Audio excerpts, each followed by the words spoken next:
Good afternoon. My name is Becky Metcalfe, and on behalf of Design Centre Chelsea Harbour, a very warm welcome to Conversations in Design. First, a little bit of housekeeping. If I could ask you to turn your phones off, that would be really kind. Well, this is a first for the Design Centre. I'm absolutely delighted to introduce not only panellists who are here physically, but also those who, by the magic of technology, are Skyping in from overseas. We're really cutting down our carbon footprint here. So, Ali Millen is Managing Director of Porta Romana. She's on my far right. And Simone Suss is the creative force behind Studio Suss. From Venice, I'm thrilled to welcome Niccolò Favoretto Rubelli, the CEO of Rubelli. And beaming in from Croatia is Roddy Clark, who's going to be moderating the session. Who better to speak to them about conscious creativity? Should we give them a big warm welcome?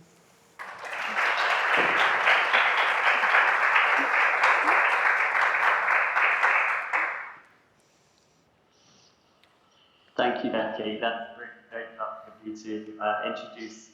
It's wonderful to be here and be at Viability, and thanks to making this happen. Welcome, everyone. So just a quick introduction. I'm Roddy Clark, a presenter, and through my book, I look at the positive impact and social impact, and how we all have, as consumers, designers, in creating a more positive. As we know, design plays a huge role in the creation of a circular. Roles of business owners, interior designers, and makers are shaping the industry. And sustainability, a topic that's been discussed widely now for a number of years. Climate change are becoming more and more apparent as the years go on. The urgency of industries and changing the way only becoming more critical. I'm really excited to have a panel with me here today. Leaders who are changing the way that they run business, the way that they design, right here and right now. I hope that you will see the work being feeling sort of optimistic and a change can happen. Firstly, Ali, I'm going to come and obviously a bit of my centre around and local manufacturing. But I know that your passion for design goes beyond. And you recently sustainability statement changes that you've made. Expand more on that. Talk about the statement and. Oh dear. And I'm just going to repeat what Roddy said. So Porta Romana is centred around craft and local manufacturing. However, we're going to start with Ali. Your passion for conscious design goes beyond this. You recently released a sustainability statement, I think, outlining the changes you have made. Now, can you outline this for us in the audience? Yeah. So at Porta Romana, as Roddy and Becky were just saying, we take sustainability really seriously. Our statement, which is something that's continually evolving for us, really it's centered around three themes. The first is product itself, so what we're doing in terms of exploration into new materials, development of how different techniques, how we're making our products more sustainable. The second theme I would say is really extending the life of the product. So all our pieces we make with the view that they must be loved for a lifetime. And we want to work with the clients through our upcycling club, through our part exchange program to really expand on that. And then the third theme is everything that sort of sits around the product. So, what our sort of impact is on the environment in every other respect. So whether, the sort of carbon footprint, whether it's transportation, whether it's the waste, etc. There's so much there that, we can improve on as a team as well. So it's really those sort of three themes, and as I say, kind of evolving. It's a good statement to start with our session, I think. I've got another question for you. Has opening up the details, those details of your work, allowed for more sustainable development? Has it helped to hold you accountable? Has it reinforced that? Yes, absolutely. I think that the moment that you sort of make your statement public, I guess you're setting out what your intentions are. You are, committing to what you're going to do going forward. And I think, the minute you do that, obviously it just pushes you forward. You have to, follow that program. And it's not to say that you're not going to come across a few hurdles along the way, but absolutely, I guess I was thinking about kind of examples of where we've been, really trying to push forward. And I think, the new collection that we're just launching just this week at Focus is a really good example. We set ourselves the sort of intention of working with much more sustainable materials. We have launched a collection which has got products in it using materials that we've never used before. We've had to go through a lot of exploration work there. So there's some sort of nice kind of stories about how we're really pushing things forward. And as is there a particular piece that's that you're thinking about? If you haven't already been to the Porta Romana showroom, it is a thing of beauty. And beautifully laid out, and we're going to talk about that in a minute. But this particular new design that you're mentioning to us, which one is it? Which one should we be spotting? Well, there's a couple of pieces. I'm going to start with the mushroom wall Okay. lights because I think there's a really lovely story behind those, which hopefully you'll enjoy. There's a sort of nice circularity to it because Andrew Hills, who is our creative director and founder, he was at an exhibition at the V&A back end of 2019, which was about sustainability in food.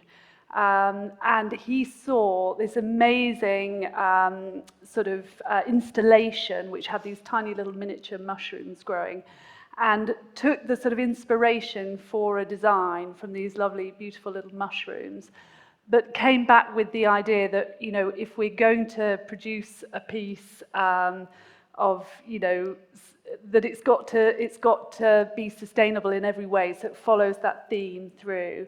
And so we started at that point experimenting with using a technique which is 3D printing. We're using a material called PLA. I don't know if any of you are experts in these things, but it's made of cornstarch. And so the cornstarch itself is a biodegradable material. It, in fact, is carbon neutral because it's absorbing carbon in its growth cycle too.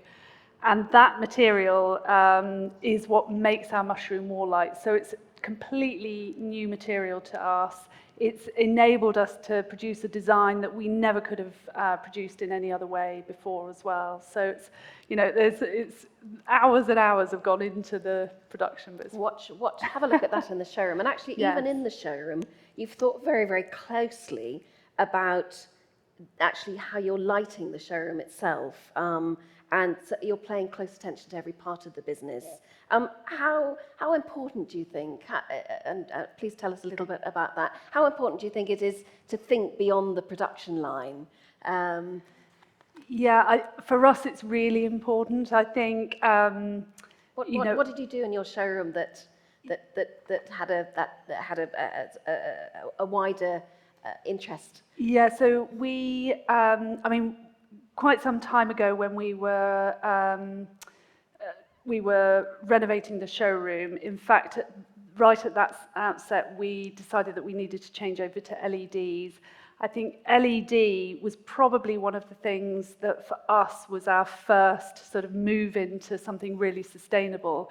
So obviously in the showroom, making sure all the lighting in the showroom is LED, but also making sure that all the lamps that we ship worldwide go out with an LED bulb. And we, at that point, that was when there was that change from incandescent to LED, and we knew that in itself, was probably the biggest sort of impact that we could make, Yes. reducing the energy. Yeah. But it goes so much further, I would say. I mean, I was quite keen to talk a little bit about our Lampshade Studio as well. Yes. Because the Lampshade Studio, we have brought all of our lampshade making in-house to Hampshire. And that is a really good example, not just of where we're using sustainable fabrics in making the lampshades, but it's also, we've managed to reduce the mileage. Our lampshades now travel, I think we used to do about 30,000 miles of, that's all gone because it's, being made in-house. We're very, very conscious about the waste, and the fact that we kind of control all of the making means we can control all the waste as well. So all the fabric either, we're making fabric into tiny shades or little memo swatches, or we make sure it's all properly recycled and we can follow that process. We know exactly where everything is going. So. Definitely beyond the production line. It's the whole, it's the process. It's the, I was going to say nose to tail because we've been talking about food, but it's the process as much as the production. Yes. It's the delivery. It's the mileage and all of that. I've got another question for you. Tell us a little bit about your collaboration with Tala. Yeah, so Is it that's Tala. Tala, I believe. So that we're back to light bulbs again, right? And this is great. It's a really great collaboration for us because Tala are really at the sort of forefront of sustainable design, very high quality sustainable design, and they get all of the tech. So we have worked with them recently to develop a light bulb that suits all of our product. It marries up perfectly with the light output that we're trying to get, through our whole collection, and is the very best quality in terms of, that those light bulbs will last for 10 years. Sloane's nodding here, so she's we're in agreement here. So good. And I think it's those sort of collaborations are very important, just in terms of moving the whole conversation on, and again, you were talking about what pushes us to be more and more sustainable. Yeah. And before we're actually going to we're going to do this so everybody can speak very fully about how they're working their businesses and how they're keeping that conscious creativity. Before I move on to Nicolo, who's waiting patiently in beautiful Venice, I have actually got one more question for you, and it's about your upcycling service. I don't know if anybody knows about this, but it's just such a brilliant idea. Customers can refurbish or they can part exchange their lamps. How genius is that?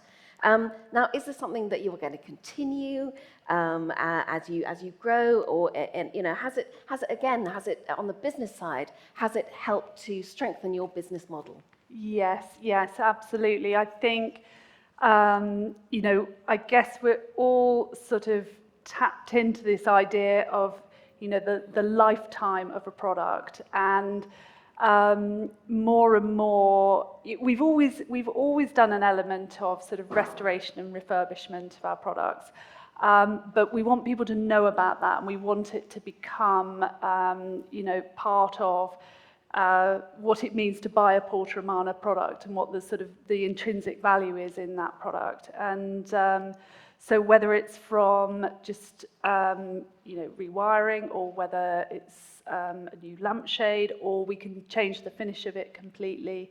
Recently we had a lovely project where a client asked us to take back some furniture and some pieces that they'd have maybe for 15 years or so. They were all different finishes, and we painted the whole lot white for them. And so it completely changed the aesthetic.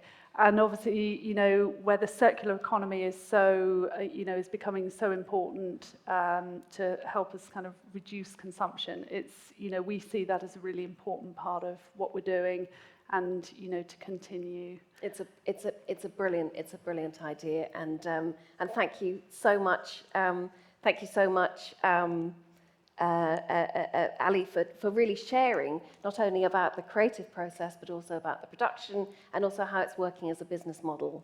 Now, Niccolo. No, I think I'm here. He's here. Niccolo, are you there? I'm No, here, do- yes. Talk to him in that You're camera. here, but do you know what, Niccolo, we've lost you, so I'm going to go.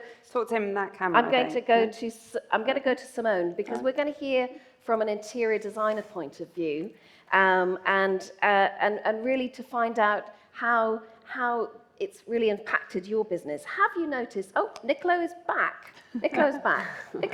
Here he is. This is exciting, isn't it? God, honestly, I feel like Angela Rippon.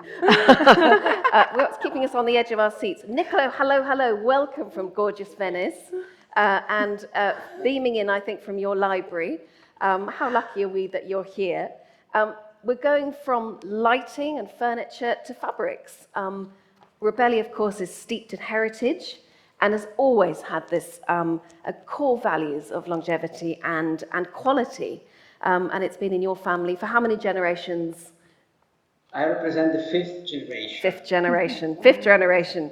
So, how have these values of quality and longevity, have they been reignited in recent years with the spotlight moving away from those throwaway trends into something a little more long-term? Have you seen a shift?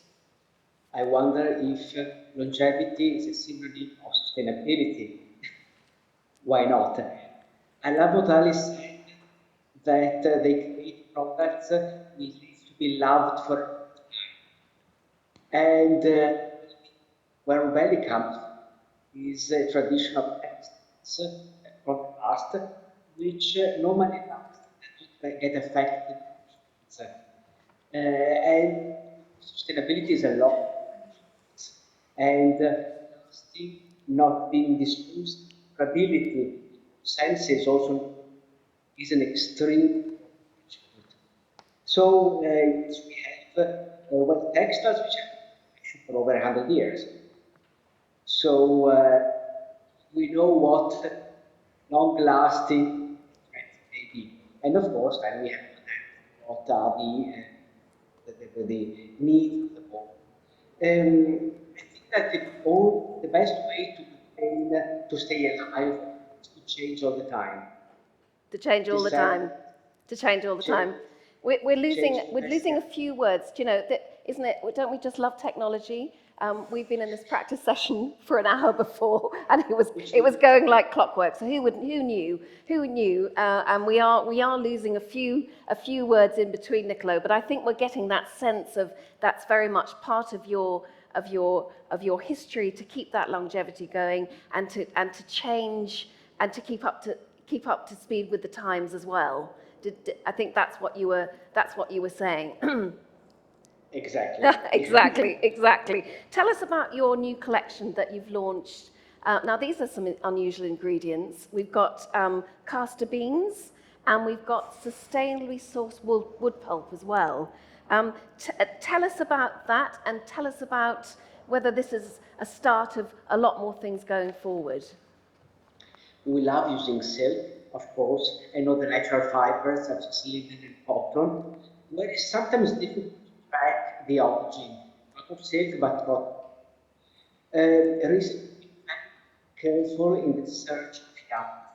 We use a lot of durable technical fibers, which always guarantee gold, and the standard non-tex guarantee that they don't harm the environment, they don't harm, they don't cause any.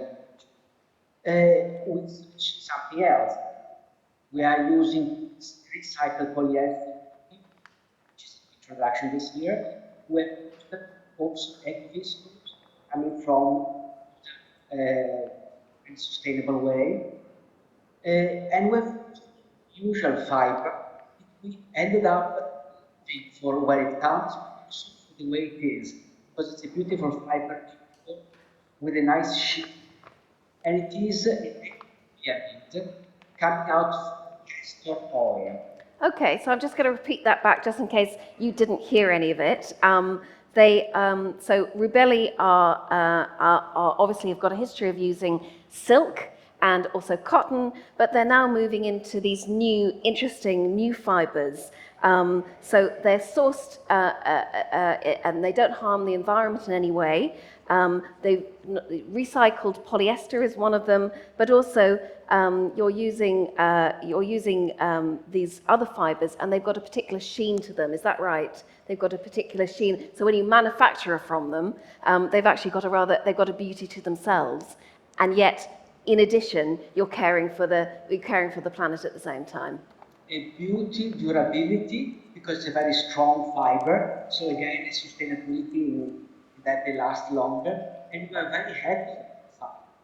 And the introduction will be in next year's collection, which is a yarn which is spun using the waste from the things that we do weaving or disregard from eBay are now reused and made into a new yarn, part of some of the fabrics of the next. So that's incredible. So you're using a waste fibre to make another fibre. Exactly. How incredible is that? Gosh, like a really brilliant housewife. Nothing is wasted. Nothing is wasted. Brilliant. Now, I know in the showroom in Design Centre East, there are some beautiful installations, and you've been working with fashion designer Alberto Ferretti to create some incredible catwalk costumes, which are quite lovely. Now, so if you haven't seen them, do go and have a look. They are magnificent. They're used using a beautiful damask. So how can the... Now, you can still hear me, Niccolo? Oh, then we're going to go across to you, Simone. Okay. Right, Simone, let's hear as an interior designer. So we've gone from lighting, we've gone to fabrics in Venice, and thank you very much, lovely audience, for being very patient with us. As I said, our run-through was pitch perfect. So there we go. Simone, tell us. You're an interior designer based in London. Have you seen a shift in demand from your clients for things that are more responsible, for things that are more conscious? Are they looking for products that have this creative consciousness?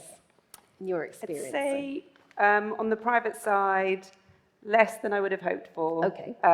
Private clients still want things that look beautiful and are bespoke and unique. And if they happen to be sustainable, then that's really nice. But we're presenting a range of products. Normally, we'll always present some sustainable options. In fact, for every buying decision we make now, we always present some sustainable options, and we hope that they'll go for the sustainable ones. But often, or sometimes, they won't. It's a nice to have, and I believe, for me, if I know something's sustainable and it's doing good for the planet, I think it gives me more of a feel-good factor, and hopefully my clients feel the same. But I'd say on the private side, the demand hasn't changed. They're not demanding sustainability. But on the commercial side, certainly companies that are going for B Corp status, we've got a commercial client at the moment who's going for B Corp status, and so for them to have a sustainable interior as well. And what is B Corp status? So a B Corp is basically a really, really sustainable company. Okay. But you have to jump through many, many hoops, and you have to keep on renewing it every year. So it's not, you can't just buy an accreditation. They really do their homework on you. And it's normally for bigger companies. But it goes through their whole supply chain, it goes through their HR, it goes through every single part of the company. So to get a B Corp status, you're dealing with a really, really sustainable company. And so companies that are going for B Corp status need to show that they're being sustainable in every element of their company. Every area. So it's right across the board. Exactly. It sounds like a lot of boxes to tick. Exactly. Right. It's a lot of boxes to tick. So then for them to be able to say, well, we've got a really sustainable interior as well, is really good for them. So what happened to your client who was looking for this particular accreditation? So we're working with them now. So we've just finished phase 1. They're also doing lots of work with accessibility as well. And yes, we're about to start phase 2. So that's really exciting. So when you're sourcing, what would you like to see more from the brands when you're sourcing? When you're sourcing more consciously for your projects, Yep. what would you like to see from them? I'd like to see a really transparent supply chain. Yeah. I'd like to see really beautiful products. Yes. Because I don't think that because something is sustainable, it has to look any worse. So I still want to see the most high-end, beautiful products. I don't want to have to compromise because something is sustainable. I want the sustainability to be an extra reason to buy it, but not. I don't want there to be any sort of compromise for my clients. We're very lucky in the clients that we have. They don't want to compromise on luxury. And so I'm trying to marry kind of sustainable luxury interiors with my sustainable luxury clients while being as sustainable as possible in the industry. And so to find, I find that the private clients particularly, they don't want to compromise on anything. So if something can be beautiful and functional and really sustainable, then that's kind of the triple win for us. So when we're looking at different products, I think for the manufacturers and the companies to be able to have their sustainability statements and what they're doing to make something sustainable really front and center, because that's one of the first questions that we're asking when we meet companies now. What are you doing that is sustainable? And so for companies to put that front and center and to make it important, not just to have it buried somewhere on their website. So it's part of the whole process. It's not just a little add-on. It's part of the whole process. This is very exciting. We have got Croatia. It's like being at the Eurovision. We've got Croatia in Venice back in. Roddy, I'm going to hand back to you because we're talking to Simone, and I think we're going to move on to some budgets, about how you would manage budgets. Thank you, Becky, for stepping in there. I'm not quite sure what happened, but like that. Yes, Simone, with your work, biggest challenges when it comes to sustainability, affordability, how do you manage budgets and how do you find that balance between commercial viability and making the right decision? Yeah, sure. So we kind of see sustainable products now as just part of the whole range of offerings. So when we're creating budget spreadsheets for our clients, we'll find a sustainable option that fits the budget, more or less. It isn't premium pricing. It was probably a few years ago, everything sustainable was really premium priced. Whereas now, I think because the suppliers are more aware of it, and there's much more talk of it, there is more demand for it. So now it's not a separate budget. It's just we will mainly be specifying products that are sustainable, and that will just fall into the overarching budget. We don't budget separately for sustainability. And if a product has a premium pricing for something, then we'll have that open conversation with them. But I actually find that it's not a different pricing model now. It just falls into the product range and how we present our budget overall. Do you think the conscious, especially brands that are not sustainable, do they come with the price? You notice that?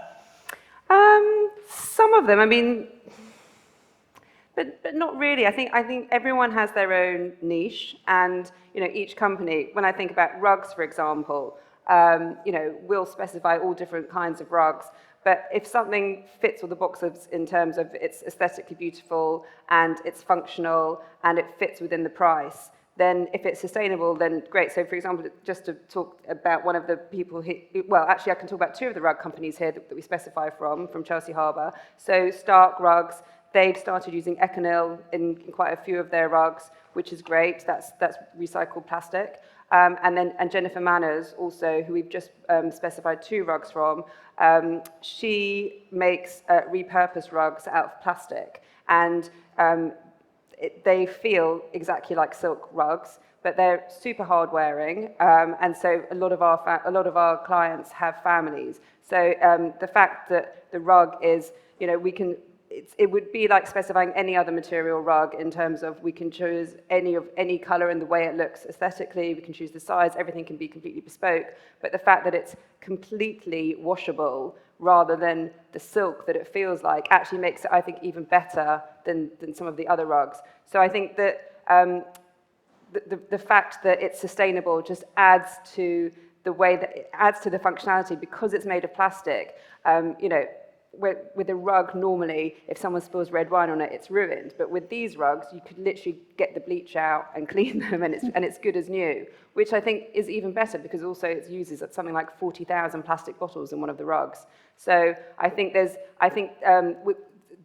innovation that's creating even better products. It's amazing, and it's good to have witness to the innovation like this. Obviously, as your offers products every day, what pitfalls do you come across? I mean, there's so much green stuff take place, marketing messaging. Sort of how do you navigate that, and what have you seen, and what would you say we need to be wary of? Yeah, so this is a question for the audience who may have had a little bit of interruption there. What pitfalls, Simone, have you come across, and what should we look out for in that term greenwashing when it comes to greenwashing in our world of interiors? Yeah, I think that greenwashing is a real issue where companies are saying they're being sustainable, but they're not necessarily being 100% that way. And I think greenwashing comes in many forms. I think we're looking for transparency, and transparency in a supply chain. So for a company to know exactly where everything's being made, where it's being shipped from, that makes our job much easier. We haven't got time or the inclination to kind of second guess and try and catch these companies out. So we're hoping that whatever they're putting on their website is true. So recently, well, just as COVID was starting, we had actually sourced some recycled glass tiles that we thought were amazing from a massive UK supplier, and then they got stuck in China when China shut down first, when we all thought that COVID was just a problem over there. And actually the fact that they were coming from China kind of dampened the fact that they were so sustainable, because I kind of just assumed that it was such a big British brand, I assumed that it would be made locally. So it's still a really good product. Still, recycled glass is a very good product, but the fact that it's being shipped over and made in China, kind of, you know, that they didn't tell us that when we were specifying it as a really good product. So we just have to rely very heavily on what the companies tell us and hope that they are taking this as seriously in terms of their supply chain and how they manage their supply chain and everything being sourced locally as well. And this is where transparency is key. Totally. And many brands that aren't, I urge them to be transparent, don't back from being transparent. So transparency is key, Rod is saying, for all businesses, and that will stop the greenwashing. Yeah. And Simone, I'm not sure if you touched on the two projects that you're part of, the Claire's.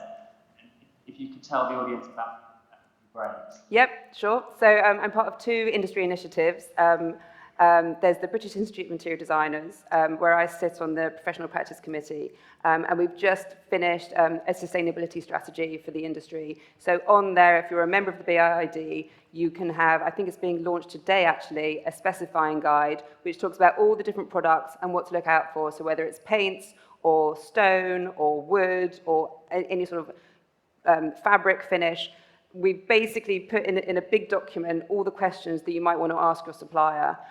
So because we really are very keen for the industry to be as sustainable as possible. There's also a BIID guide for offsetting your carbon as a company, and a sustainability strategy that talks about what the BIID is actually doing. And then in addition to working with the BIID, I also am a founding signatory with some of my other interior design colleagues of Interior Design Declares, which is part of the Built Environment Declares kind of more radical group, which was under Architects Declares as well, which basically is the industry way of saying that the climate emergency and biodiversity loss are so fundamentally important that as businesses, we all need to make a pledge to try and mitigate those risks. And so there's a pledge on Interior Design Declares, which is open to all interior designers that are UK-based. If anyone has a website, plus interior design, anyone who's supplying the interior design industry, so all the manufacturers, if they have a sustainability statement on their website,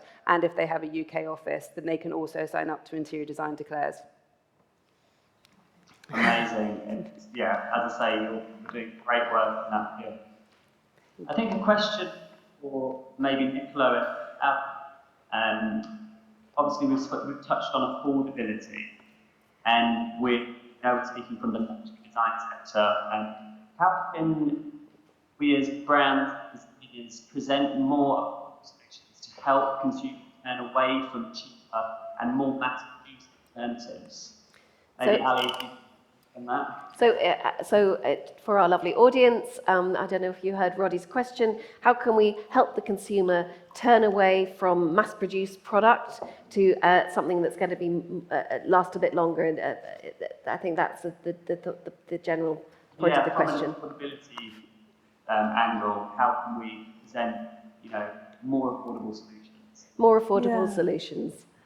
I would like to praise, to say thank you, Simone, because of her consciousness promoting sustainable products. Not many designers understand and promote.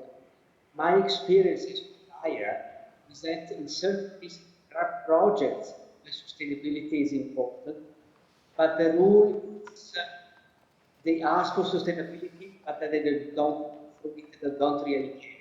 So we as manufacturers, we try to do product, but which ends up unnoticed, and the products are selected more for performance than sustainability. In any case, it is important. It is a mark for us. We have one planet to help and to keep working in that direction. And surprised because often these sustainable fibers react even better at performance than let's say fibers. And price is not, it's rarely in this case, I have to say. This is what is a reaction, let's say, on the other side of the board. So just if anyone lost a bit of that, so we're commending Simone for really caring about sustainability in her projects, and you really do care about it. It's not just an add-on. And thank you, Nicolo, for also talking about how you really are helping the planet in what you do from the get-go. And you were talking about price is rarely being an issue. I think that when the sustainable products are used, there is a slight price, but that's never the issue. They might not be interested in the product, or if there are different performances, they select a non-sustainable product for that, not for the price. Great. Okay. Roddy, back to you. Yeah, so Ali, maybe a question for you is, how do you balance commercial viability and doing the right thing? And it's balancing profit and purpose. How do you do that for the company? Yes. So how do you balance commercial viability with profit and balance? I think it's a good question, because obviously there is a lot of investment that goes into producing pieces that are more sustainable, and that's certainly something I mentioned a little bit earlier as well, in terms of the whether it's the sort of financial investment or the time, the research time that's got to go into it. But I think what we're finding a little bit, as Simone was describing, that the materials are becoming available. They are becoming a little bit more affordable. So it feels like, you can make a product that isn't necessarily costing so much more than pieces, that we've made in more sort of traditional methods. And I think as long as you can really, show the customer that, your client, you can show the value behind that product. So whether it's the sort of the provenance, understanding exactly where it's made, understanding the value that goes behind it, we can, I guess, command similar price points to those with our regular pieces, which don't have maybe quite the same sustainability credentials yet, although obviously we're also working on sort of improving some of our other products too. And then, in terms of the actual profitability, I mean, our feeling really is that, if, I guess, what we maybe don't need to be doing so much is, churning out large new collections every season. Maybe it's a little bit more appropriate to be focusing in on really exciting, really, using sustainable materials in really beautiful ways. Again, that's sort of, I was very pleased to hear Simone picking up that subject, because for us, it's about not really compromising on the design and the aesthetic. And I think, so if you can balance off, maybe a little bit more investment on one side, but maybe, you're not investing in quite so many pieces, you can still, achieve that right balance for the business. Amazing, yeah. And what piece of advice would you give to new business owners and designers starting out today? They have a real opportunity to embed this into the company from the outset. Is that for me? Is that for me? Yeah. Yeah, okay. I would say start with every touch point of your project. So don't just think about the products at the end. Think about, we often get involved in new builds, for example. So we're part of a big construction team. And if there's a new house being built, let's talk to the architect about what can we do to make it a sustainable building. Let's talk about energy efficiency. Let's talk about recycling rainwater. Let's talk about, all these other things, geothermal activity, whatever. But, let's at least have the conversation and get it on everyone's agenda. So at least, a lot of the time people find that those are the ones that are commercially not viable. But it's good to have that conversation and start opening that up. And then, or if it's not a new build, for example, what are the parts of the house that can be reused? So whatever our clients are and whoever they are, no one really, I don't want to send anything to landfill. I try to really minimize landfill. So, for example, we just recently did a nursery which had been someone's office. So we repurposed the media unit. I don't know if some one of the pictures going around is like a green media unit, which has got an interactive whiteboard, and we changed the handles. And we, it would have been not much easier, but it would have been easy just to rip it out and get something new, made bespoke. But actually, just to give something a lick of paint and put some more thought into it, and then just tweak it so that it's fit for purpose. So, that's kind of step one. What are the bits that can be reused? And then with every buying decision that we're helping our clients make, from the paint colors to the carpets, to the light fittings, the beds, the fabrics, everything, there are now, I think, sustainable options for every single product. And so our roster of what we're showing our clients will always be top heavy on the sustainable products. So, for example, my advice would be, if you're starting, if you want your company as an interior designer to be more sustainable, start by what you're specifying as well, and trying to make those more sustainable products. They don't necessarily have to be more expensive. They don't necessarily have to be niche. A lot of the big companies are now doing really good sustainable things, but it's just about educating yourself. That's probably the most important thing. And finding out who are the suppliers that you're most comfortable working with, who have a transparent, no greenwashing, sustainable statement. And then, so for example, some of our private clients really don't care about sustainability, but just walking around a couple of houses that we've recently finished and knowing that through procurement as well, the companies that we buy furniture through, they're offsetting carbon. Some of the other companies are planting trees when we make purchases, and just knowing that, on top of this beautiful house that the client's really delighted with, we offset however many tons of carbon and we planted however many trees. I think it just gives everyone a bit of a feel-good factor, because you're doing good for the planet, as well as a beautiful, uncompromising, luxurious design. Amazing. And you touched on upcycling there. Ali, you have a big upcycling business. Is that something you're looking to grow? It's something that previously not really seen much in the luxury sector. Sorry, I missed the end of that, but yes, I guess we touched on the upcycling earlier on, and it absolutely is part of the business that, we see needs to grow. I guess what's so, good about taking part in events like this is, we want to get the message out there and really, get our clients understanding right from, the delivery of a piece, that we've got that kind of circular, reference for the piece. It can come back to us for, whatever repairs or, changes it needs in the future.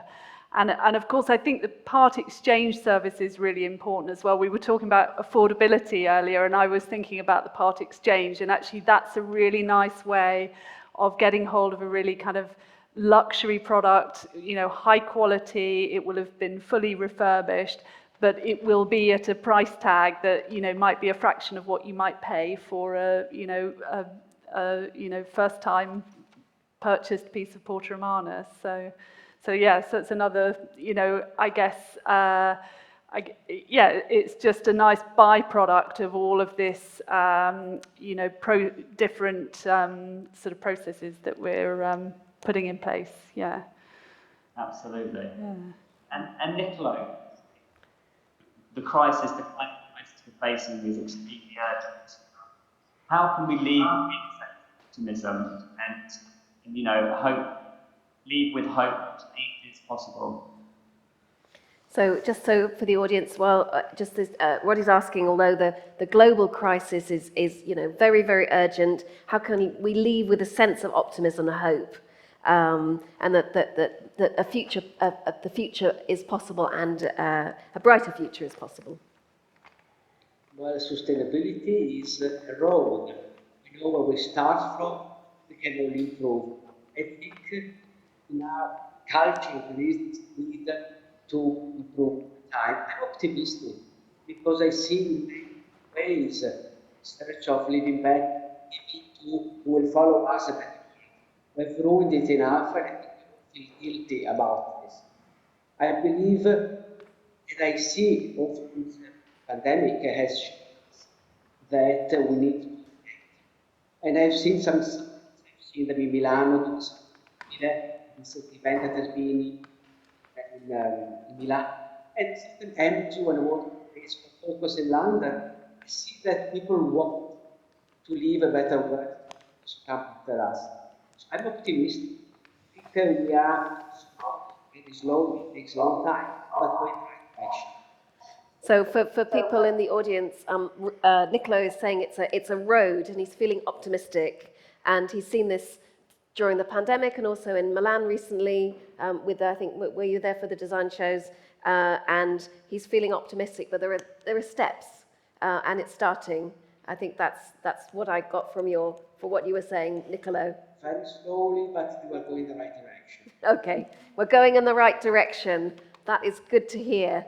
and Simone and Ali, have you got thoughts on that? Yeah, I feel incredibly optimistic, actually. I think that COVID has shown us that, we can collaborate across industries, whether it's kind of all of the F1 competitors collaborating and creating respirators together. The fact that we can break across different industry boundaries, different country boundaries, and we can all work together. And I think it's just really exciting, the new products coming out, and that people are finally talking about sustainability across all different products. Every buying choice, whether it's the holidays that you want to go on or the clothes that you want to wear, the fact that there are now really sustainable options front and center, not necessarily niche brands, but even the big brands are talking about all of what they're doing to save the planet. I think it's really exciting and empowering that it's finally becoming quite, more mainstream and more people are talking about it. And I feel really excited. I think that there's a real chance to do some really great sustainable stuff. And, I'm excited. And I would agree with all of that. I guess, I think as businesses, it is absolutely our responsibility, because it's only collectively as businesses that we can do something that's really going to make a difference. And of course, I think we've all got optimism that there will be, some good quality policy change that comes in. It's certainly, I feel, being kind of demanded. But in the meantime, everyone's kind of getting on with it. And as you say, the choices are there. I mean, we have to be really optimistic about it, I think. Yeah. Absolutely. And it's just to urge and encourage everyone have a role to play. As designers, business owners, all influence by making one change. Influence someone else change.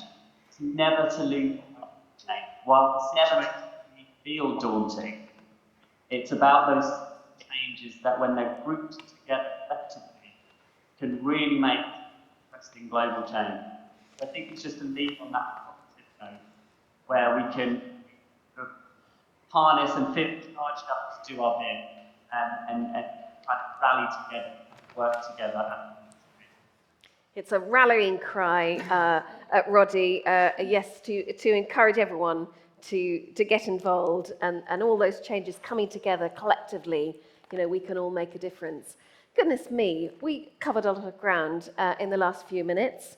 The circular economy, educating our clients, buying choices, sourcing, buying well for that longevity, production methods, using amazing things like castor beans to make beautiful fabrics, and keeping up to date. Nicolo, I think you talked about keeping up to date with everything.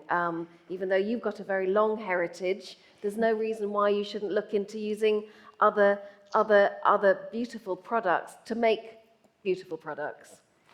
Well, it's been quite a ride this afternoon, but I've kind of enjoyed it. I'd like to thank Ali and Simone and Nicolo and Roddy, and actually I'd like to thank you because I feel you're going to be the people who are going to carry that rallying cry and carry that conscious creativity message forth. So thank you very much. I think we should give us all a very good round of applause.